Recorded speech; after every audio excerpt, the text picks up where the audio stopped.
여러분은 공사업체 고르실 때 가장 중요하게 보시는 게 뭡니까? 왜 공사업체는 공사 후 사라질까? 공정관리 명인 유명수입니다. 공사가 끝났습니다. 잔금도 다 치렀습니다. 2달 뒤에 천장에서 물이 떨어집니다. 전화를 겁니다. 안 받습니다. 다시 겁니다. 또 안 받습니다.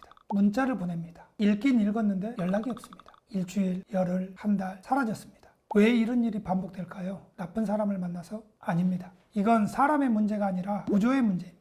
오늘은 그 구조를 보여드리겠습니다. 이 이야기를 하면 공장 운영하시는 사장님들 반응이 두 가지입니다. 아, 나도 당했어. 아니면 그런 일이 진짜 있어? 있습니다. 많습니다. 2026년 2월에도 부산에서 이런 사건이 보도됐습니다. 시스템 에어컨 설치업체가 계약금과 공사대금 약 430만 원을 받은 후 천장에 구멍만 뚫어놓고 배관 일부만 한 상태에서 연락을 끊어버렸습니다.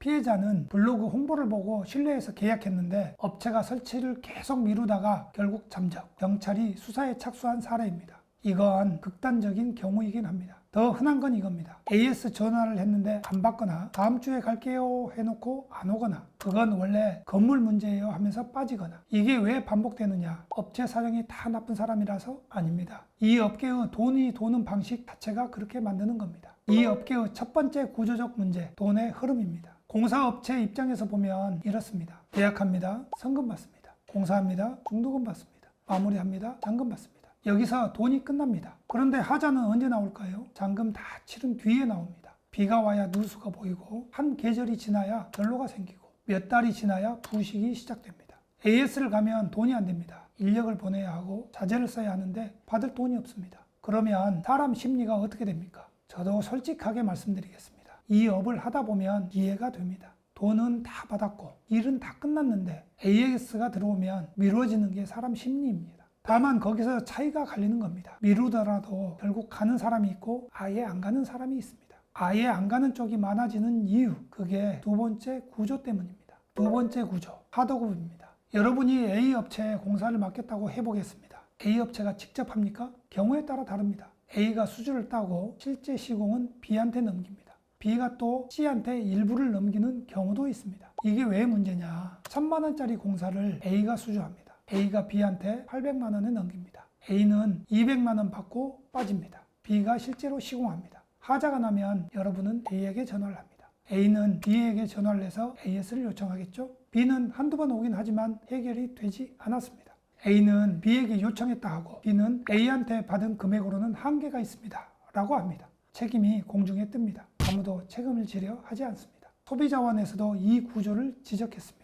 플랫폼이나 브랜드 본사를 믿고 계약했는데 하자가 나면 그건 대리점 일이라 어쩔 수 없다는 답변을 듣는 사례가 반복적으로 보고되고 있습니다. 본사는 중재자 입장을 내세우고 실제 시공한 하청업체는 이미 사라진 상태. 이 사이에서 책임 공백이 생기는 겁니다. 특히 건설업 미등록 업체가 시공하는 경우까지 있습니다. 세 번째 구조, 계약의 허점입니다. 여기서 반전이 생깁니다. 많은 분들이 AS 해준다고 했잖아요 하시는데 그 약속이 어디에 있느냐가 핵심입니다. 말로 했습니까? 아니면 계약서에 있습니까? 건설산업기본법 제28조에 따르면 실내의장, 미장, 타일, 상호 같은 항목의 하자 보수 기간은 1년입니다. 그런데 계약서에 이 조항이 명시되어 있지 않으면 업체는 이건 하자가 아니라 노후입니다. 건물 자체의 원인입니다. 외부 요인입니다 하면서 빠질 수 있습니다. 실제로 이런 분쟁이 엄청나게 많습니다. 소비자원 조사에서 나온 데이터를 다시 보면 소비자 응답의 37.3%가 견적서 내용이 자세하지 않아 분쟁이 생겼다고 했고 공정위에서 표준계약서 사용을 권장하고 있지만 실제 현장에서는 업체 자체 계약서를 쓰는 경우가 대부분입니다.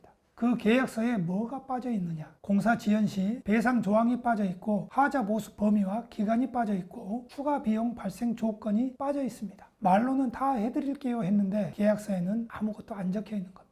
문제가 생기면 그건 계약서에 없습니다가 됩니다. 업체가 나쁜 걸까요? 물론 그런 경우도 있겠죠. 하지만 대부분은 계약 구조 자체가 책임을 지지 않아도 되게 만들어져 있는 겁니다. 정리하면 구조가 세 겹입니다. 하나, 돈을 다 받으면 AS 할 이유가 사라지는 수익 구조. 둘, 하도급으로 책임이 분산되는 시공 구조. 셋, 계약서에 빈칸이 많은 계약 구조. 이 세 가지가 겹치면 업체가 사라지는 게 아니라 사라질 수밖에 없는 환경이 만들어지는 겁니다. 그러면 어떻게 해야 할까요? 첫째, 시공하는 사람이 누구인지 확인하십시오. 계약한 업체와 실제 현장에 오는 사람이 같은지, 하도급을 주는 구조인지 이걸 계약 전에 물어보셔야 합니다. 둘째, 하자 보수 조건을 계약서에 넣으십시오. 해드릴게요는 약속이 아닙니다. 기간이 몇 년인지, 어떤 항목이 포함되는지, AS 요청 후 며칠 안에 방문하는지 이게 글자로 적혀 있어야 합니다. 셋째, 잔금 지급 시점을 조율하십시오. 공사 끝나자마자 잔금 다 치르지 마시고 일정 기간 사용해 본 뒤에 잔금을 정산하는 구조를 제안해 보십시오.